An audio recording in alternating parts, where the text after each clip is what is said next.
Great. So I'm done. So, the council, you have a homework assignment. At the next meeting, you're gonna have to know this A little complete. light nighttime reading. Exactly. I promise that half of it is an appendix, so that cuts down a little bit.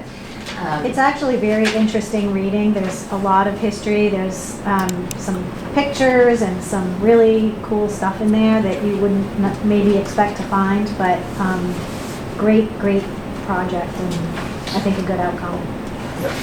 Would also like to note that the maps that you have in front of you as your appendix, they come mostly from these maps, which are far more legible than what you can get on a ledger-sized paper. So if you, we've included them for your reference, but they may not be as helpful to you as the full-size maps here, or we can provide them online.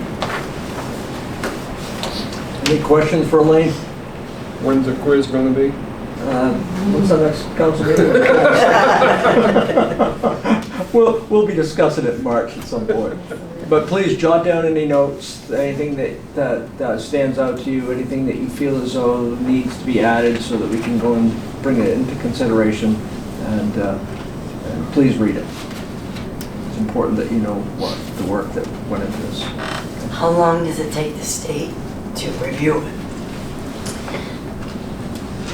That's a crystal ball question that I don't think I could give you an accurate timeline on that. What we can do is notify the state that it will be presented to them ahead of time, just to let them know to Schedule exactly. Knowing into their that review process. Exactly.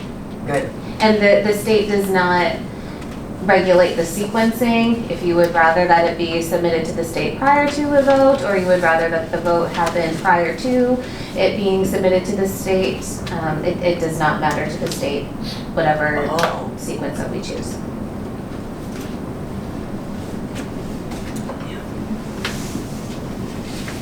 Well, thank you very much for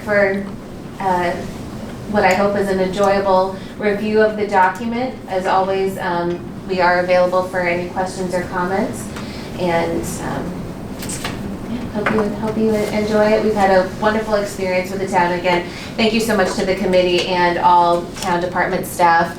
I was at the assessor's office a few days, a week, trying to go through some non-digitized records, and so I really appreciate everyone's time and effort. Even the mailings, when we did the survey, we put out physical copies to every address in Oakland. So I really want to say thank you again to everyone, especially Gary, Laura, and Bob. So thank you very much for your help. And we want to say the same thanks to you for all the effort. And I know you went above and beyond, and it was not unnoticed. Thank you. Thanks, Elaine. Thank you. Hey, have a nice drive. Thank you. Okay. Have a good night. Next item up, discuss the town email address for council members. I think we're going to skip over that. Next item up is sewer commitment. We have a sewer commitment. Jan's got that. She can pass that around. I have a question for the chief of police before we leave. Hey, chief. Almost got out. Oh, he is? I was tiptoeing. Go ahead. Our town manager gave us another assignment already of ranking the third-party requests. Yeah. And there's one of these agencies that you deal with that helps you out with, I think it's domestic abuse people or something like that, and I can't remember which one it is. It would help me do the sexual assault. Is that the one? The CAC. Yeah. Okay. Yeah, we use those on a far too often basis. Okay. But they're very good and very useful. So. Thank you. That was really tough, wasn't it? Was there anybody else there, Chief, that we're using that you can think of? Right Well, I haven't seen the list, so Actually, Dana's got the list up there. I can take a quick look at it. If you don't mind just taking a peek at it, because that would be helpful. They're the ones that immediately come to mind as being the ones that we use all the time. I wanted to be sure I could get my assignment done before the next meeting. You know, we'd get criticized, That's so. the Yeah, you have homework, I know. I think you were supposed to do that yourself, though. I don't think you were supposed to ask others. Well, Phone a friend. every Phone a year, friend. every year he told us what agencies that helps him out, and I wanted to be sure I include them in my list. Yeah, I mean, the sexual assault crisis in the sports center is the big one, certainly. All of them we have some contact with, but that would be the biggest one, and maybe Kennebec Behavioral Health would be another one that would be pretty close dealing with. Thanks, Chief. Okay. Next item up, number 7, discuss the dangerous building. Sir David Savage. Yeah, back again. Town manager's the IT guy, he's got some pictures. This is another property that the owners really are not too anxious about taking care of. Back in November, the little bit of a windstorm we had, I guess it was substantial, but the front of the building fell off from the wind. They've done nothing to do it. There's some pictures once Gary gets there working of just how bad the building is.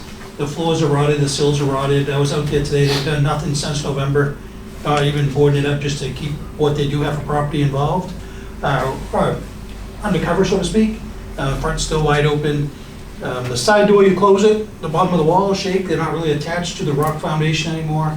It's going to fall down at some point if we don't do something with it. There is a mortgage on it. The owner's been served, the mortgage company's been served. I've heard nothing from any of them. It doesn't seem like anyone wants to deal with it because it's more of a liability now than anything.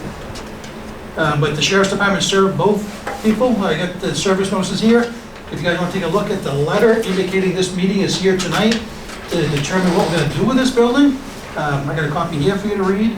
It's all following Title 17A under dangerous building laws to make sure we're doing what we need to. But if we don't do anything, it's just eventually going to fall down. We're going to deal with it at some point. This is back in November. As you can see, there's still some grass there. Like I said, that's the windstorm and the lack of entry in the front fell off. It appears it may have been an old garage that was converted into living space, possibly. That's something that makes sense for it to just fall off like that. Look in the bottom right, that corner right there. That's what pretty much the sills are. You could push a stick, a rod, whatever you want through that, and that's into the basement, what is left of a basement. Again, that's looking kind of down in the basement, and that's pretty much common all the way around the building, is that condition there. So what's holding it up, I really don't know.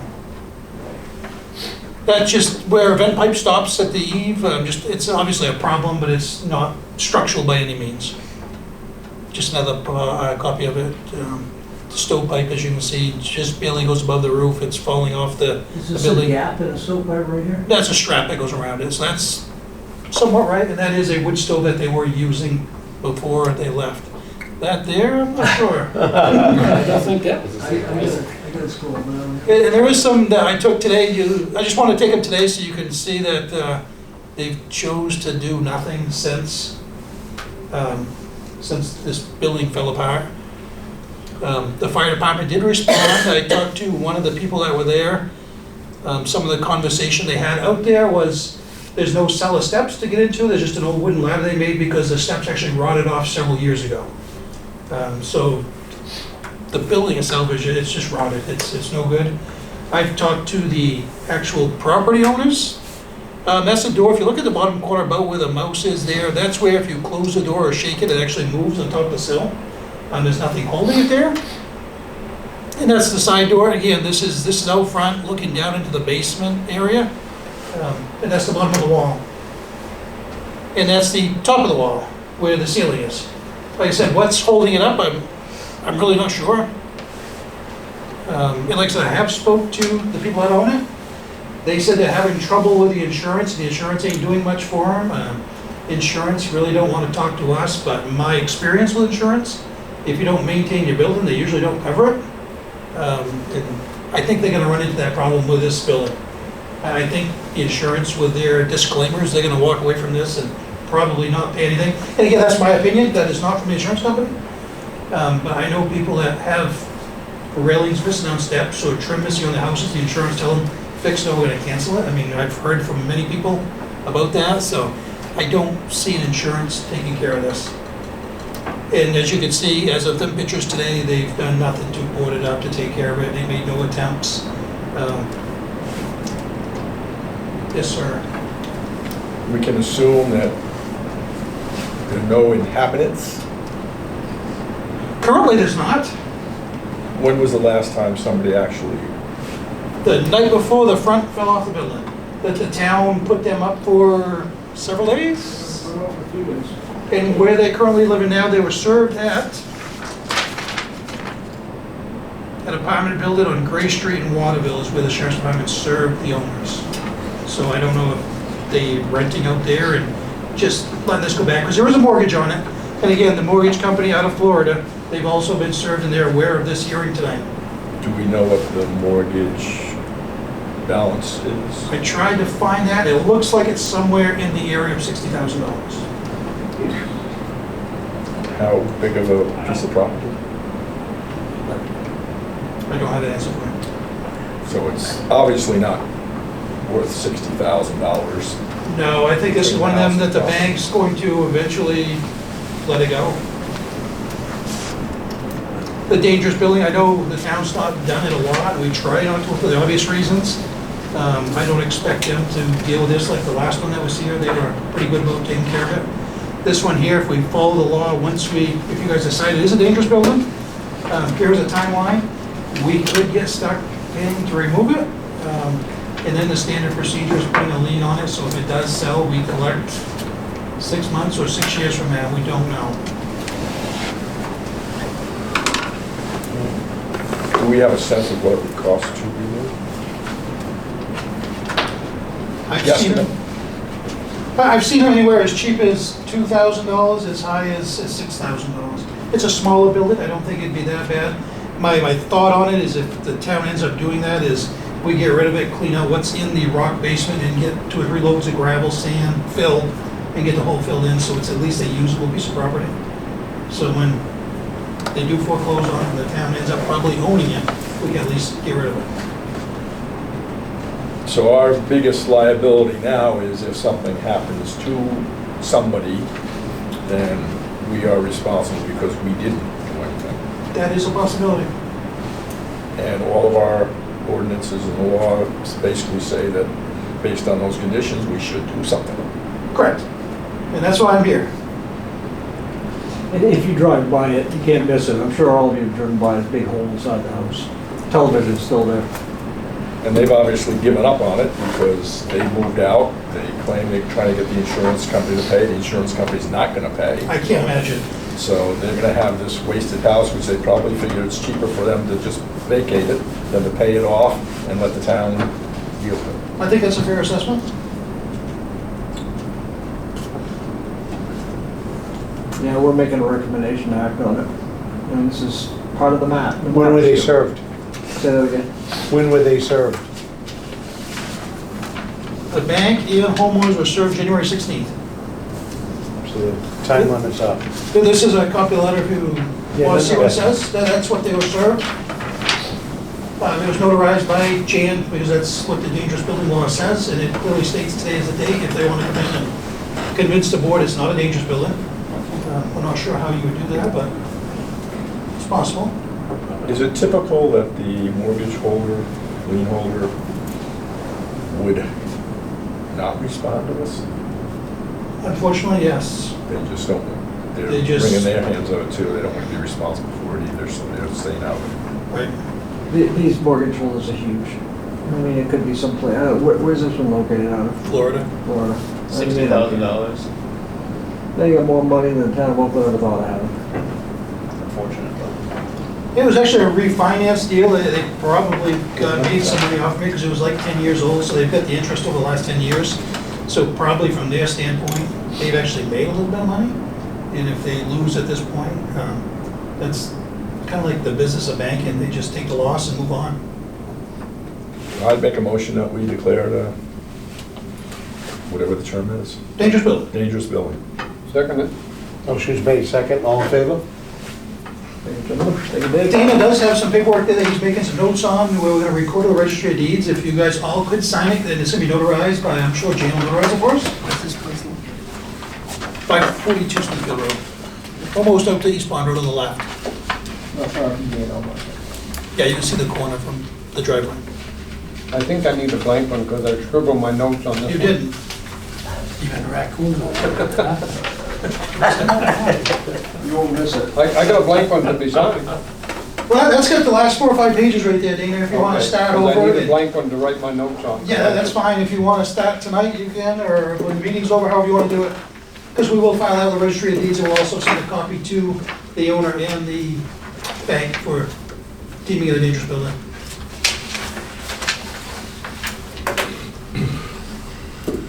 All good with that?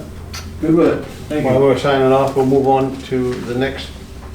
Sir? Oh, we're responsible for securing the building at this point? Yes, if you look at the paper you're signing, they're going to be made aware of it. They have 48 hours to do it. If they don't, we will. The other buildings we've secured, I've sent bills and they've actually paid them. This one here, I don't expect that. So again, it'll be another lien for services town employees provide to secure it. And that's gonna be a big one this year too. Yeah, just somehow board up the front the best we can, just to keep people out. Let's move on to item number 7. By hiring Miss Kelly Penny Michaud, we have an opening in our budget advisory committee. I talked to a gentleman, and I believe this gentleman, I'd like to nominate him to fill that position.